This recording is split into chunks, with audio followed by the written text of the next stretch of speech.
This full suspension moped style electric bike has a claimed top speed of 23 miles per hour, and they say we can do up to 60 miles of range on its 48 volt 15 amp hour battery pack. We'll see about that in today's test ride of the Evercross EK30 electric bike. And if you are interested in buying this bike, you can purchase through the link below this video for a penny shy of $850. But don't buy this thing just yet. We gotta take this thing out for a full review and see what it's made of. All right, dudes, let's check out the Evercross EK30 for a ride. So of course we're gonna fire up our Strava here so we can measure our official GPS measured range on this 48 volt 15 amp hour battery pack. And we'll toss my GPS measured speedometer up here on the dashboard as well. Popping on through the gerbil tunnel here, we can take a look at the brightness of that light. It's actually pretty decent, and we can see the rear light back here too. And the very first test we're gonna do on this e-bike is the 20% grade. I weigh 200 pounds. We'll do throttle only, crank this thing on up to number 3 and full power, ready to go. So it shows us our amperage right there, and it's outputting 21 amps of current,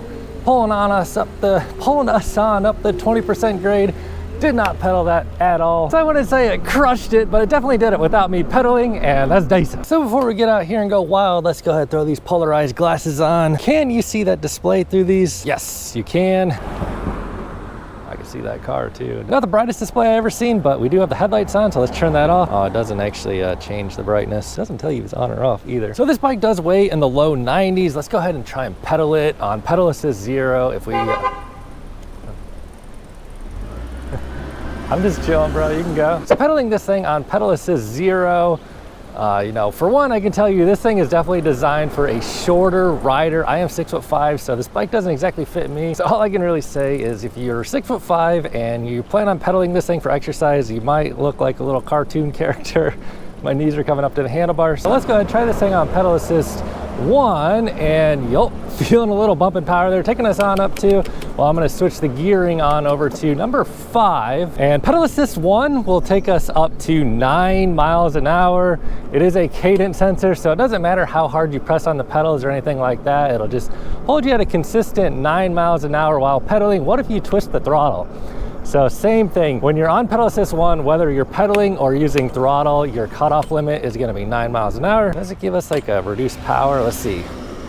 Giving us 19 amps of current. So it'll give you full power, but your cutoff is 9 miles an hour. Now let's see what happens if we press pedal assist 2 while holding the throttle. Boom, hits us with the 21 amps of current there. 48 volt system takes us up to 15 miles an hour. And now let's start pedaling a little bit on pedal assist 2. So same thing, you have a hard limit right at about 15, 16 miles an hour. And this one's a little, this is too small for me to actually pedal. But if I'm not pedaling and just riding it like a, you know, a motorcycle, you know, this is fine. This is cool. The seat on this bike, first, you know, observations, it is wide, flat, you know, feels actually pretty comfortable.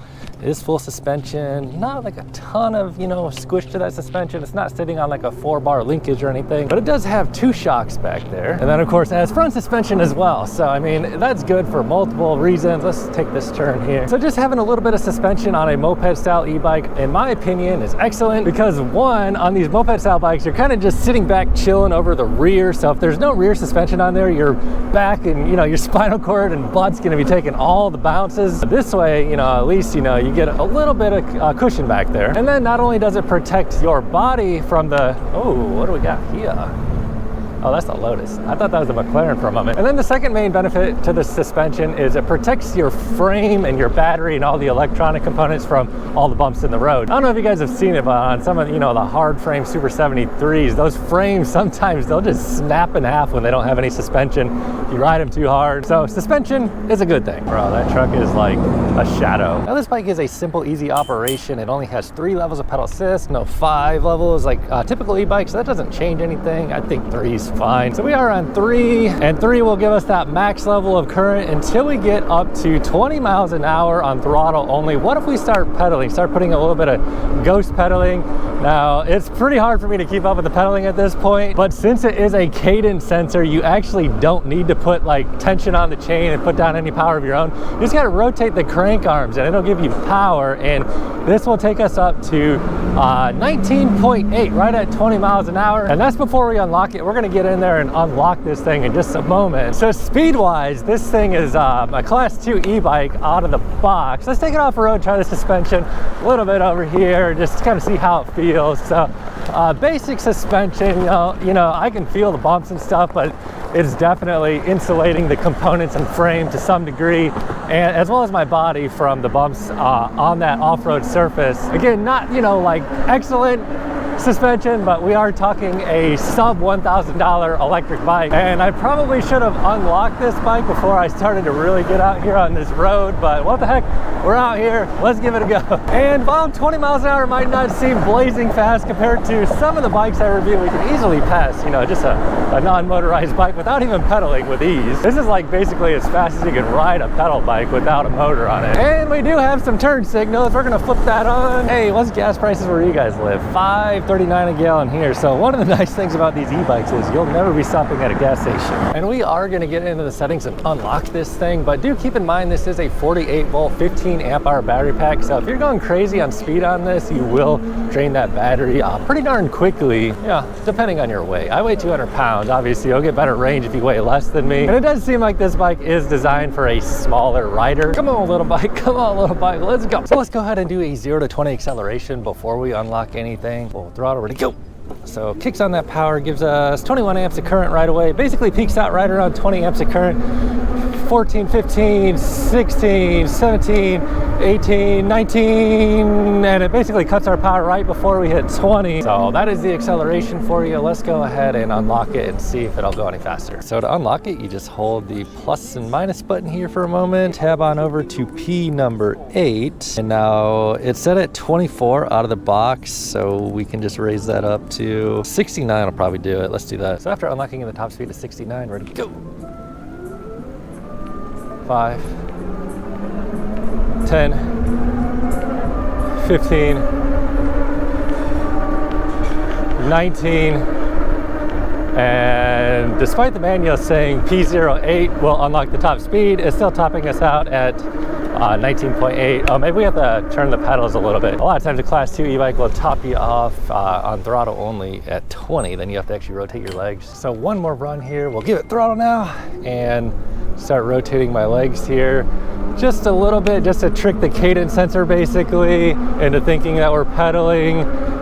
You know, my legs are rotating, but I'm not putting any power in on my own, and it'll cap us out at still yeah, it's only giving like 8 amps of current, caps us at 20. Wonder if there's any other settings in there that we could change. So to try a different top speed, we're gonna change the wheel diameter to 5 instead of 20. So now it thinks we're rolling on 5-inch wheels. Let's give it full throttle. And this speedometer should be incorrect, but the GPS will be accurate. And it shows we're getting 20 amps of current, 21 amps of current, and even tricking the speedometer. There is no trick in this speedometer. It says we're going 5 miles an hour. So I'm ghost pedaling. And now we are hitting 19, 20. Yeah, it reduces the current. I can see it showing 6 amps of current. It just won't give any more power after 19 miles an hour. So unless there's something I'm missing, the absolute top speed on this bike is right at 20 MPHs to the beach. So since we are capped at 20 miles an hour, that means we should get better range out of this e-bike compared to, you know, a bike that goes beyond 20. And that has to do with fuel efficiency on e-bikes. So as I mentioned in a previous video, in your car, you measure your fuel efficiency with MPGs. In an e-bike, you measure your fuel efficiency with watt hours per mile. So cruising at about 20 miles an hour on an e-bike consumes about 350 watts of power. But to bring you up to 28 miles an hour, which is not even a 50% increase in speed, it will actually take about 1,000 watts to hold 28 miles an hour. So, you know, on an e-bike that's unlocked to go beyond 20, you end up burning through your battery a lot faster. So I'm guessing this isn't gonna be like a monster, you know, sand performer, but let's go ahead and try and run it up this hill here in the sand on throttle uphill, and it can actually get us up.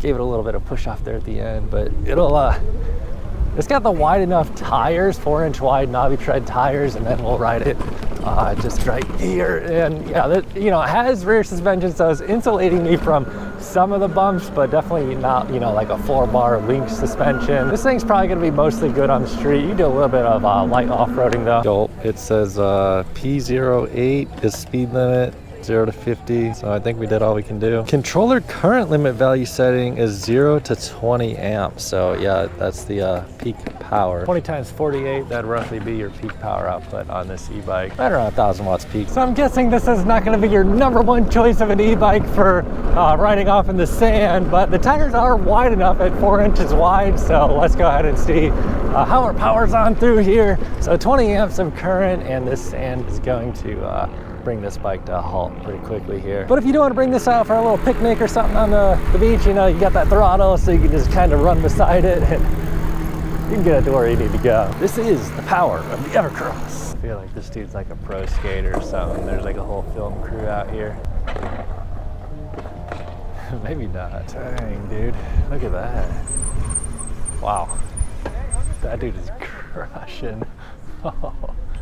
That was awesome. We're gonna put this battery through one more stress test to the top of that 85-foot hill, and we'll see what kind of speeds we can hit on the 12% grade California incline. Oh gosh, did somebody call the mercenaries on me? So rolling into the loop-de-loop section here, we'll go full throttle on pedal assist 3 and just use the throttle only. I can feel that this bike is somewhat nimble due to where that battery is mounted kind of in the center of the bike and low. It is making it up the loop-de-loop section here on throttle only, giving 21 amps of current, and also that battery is 15 amp hours. It weighs a little bit less than like a larger battery, so that leads to a little bit more of a nimble feeling, and we'll give a full throttle here at the base of the California incline. 10 miles an hour, pulling 20 amps of current. So the amount of power the bike is getting is your volts times the amps. 21 amps here, pulling 16 miles an hour, 16.2 miles an hour, 16.3 miles an hour, and we are topping out right around 17 miles an hour going up the California